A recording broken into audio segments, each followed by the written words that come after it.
Hey guys, want to really quickly talk to you a little bit about tone. So tone is a really important concept, not only for this first essay, the summary essay that we're going to be doing next week, but basically for all the rest of the essays that we're going to do over the summer. The rhetorical analysis, the love song essay, and even the synthesis essay. So this is a really important concept, and you've read a little bit about it, but I want to kind of go through, talk a little bit about tone. Now, tone is something that is probably you're already familiar with. So when I ask you, what does tone mean? We all probably have a definition for that. But one of the things that I want to do is to try to get us on our own page with our own kind of class definition. So in order to do this, I want you to kind of imagine this scenario. You walk into a class on the first day of class, and the professor walks in, and without saying hi or how you doing or anything like that, the professor says something like this: a rhetor's speech or writing act situates the author of such an act within multiple yet distinct discourse communities via the author's usage of diction and awareness of the rhetorical situation. Would you know what that means? Probably I wouldn't know what that means. But even though you don't grasp the literal meaning of that phrase or that sentence, you probably did pick up some information about the speaker of such a sentence. You might expect that the class is going to be super hard, that it's going to be overly formal, that the professor doesn't really care much whether you understand him or not, or maybe even that the professor feels insecure and so has to kind of elevate himself through this kind of elevated and formal speech. But I want you to imagine the same scenario first day of class, and instead the professor says something like, the way that you say something can communicate as much information to the reader as what you actually say. And so more or less, and I see there's a typo there, sorry about that, more or less these two phrases, so this one, the rhetor's speech and all that stuff, and this one, well, the way you say something communicates information. Those basically mean the same thing. And so what this demonstrates is that there are different ways to say the same thing, but your audience or your reader picks up different information about you as a writer or as a speaker every time you communicate. And so one of the things that you can think about is that every time you write or every time you talk, you are communicating kind of two distinct pieces of information. There's maybe the red bag could symbolize the literal meaning of the speech or the writing, so what the words actually or literally mean. But even along with that parcel of information, you've got a second parcel of information, which is information about yourself as a speaker or writer, your attitude, who you are, or what kind of person you are. And so that brings us to our class definition for tone. And so tone is going to be the writer's attitude toward their subject matter, how they feel about it, what is their emotional or attitudinal stance toward what they're writing about. Not necessarily what they're saying, but how they're saying it. And so you can kind of think about Anne Lamont's Shitty First Draft, or Rebecca Schumann's Neither a Paraskaler nor Wallflower Bee, and you can kind of think about the attitude of each of those writers. They're slightly different, right? And something that you'll notice is that tone will change too as kind of the essay goes on or as the writer goes on. Writers can kind of shift in and out of a tone. Maybe they're funny here, but they're serious here, or maybe they're over the top here, but they're sad here. So one of the things that we're really going to focus on in this first assignment is to try to get a handle on what it means to set a tone in your writing. So there are a couple ways that writers set tone, and there's ways that you set tone as a writer too.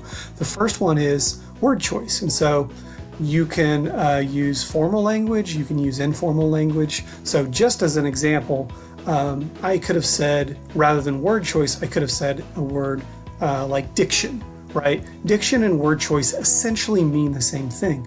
One, though, is a little bit more formal, maybe a little bit more professional than the other, right? So if I say pay attention to your diction, or I say pay attention to your word choice, that communicates essentially the same piece of literal information, but one seems a little softer or one seems a little lighter than the other. So an important way that writers set tone is through the choices of language that they use, which words to use. You'll notice that in Shitty First Draft, Anne Lamott uses a curse word in the title, Shitty First Draft.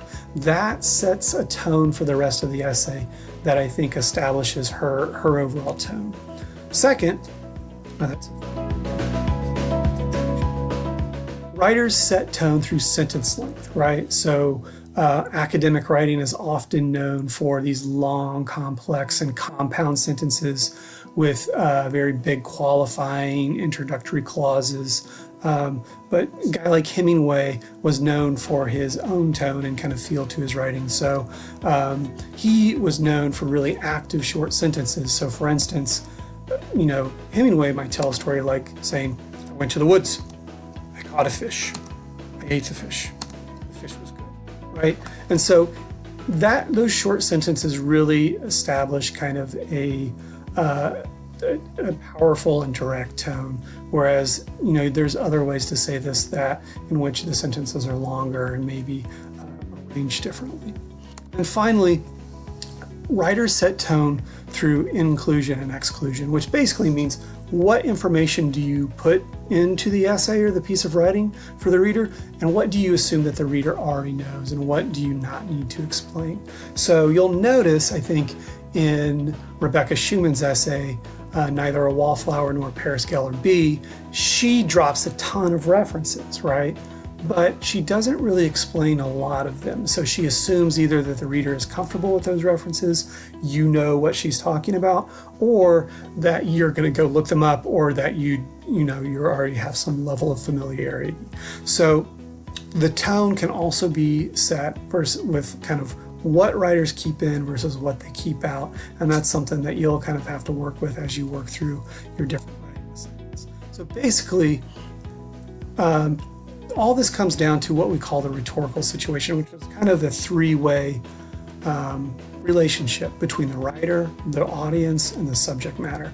So each time one of these angles or one of these ends of this relationship changes, the tone changes, right? And so at the middle, we kind of have this idea of tone. And so even if you had the same writer and the same subject matter, if the audience changes, then the tone is going to change. And we see this a lot with professional writers or academic writers.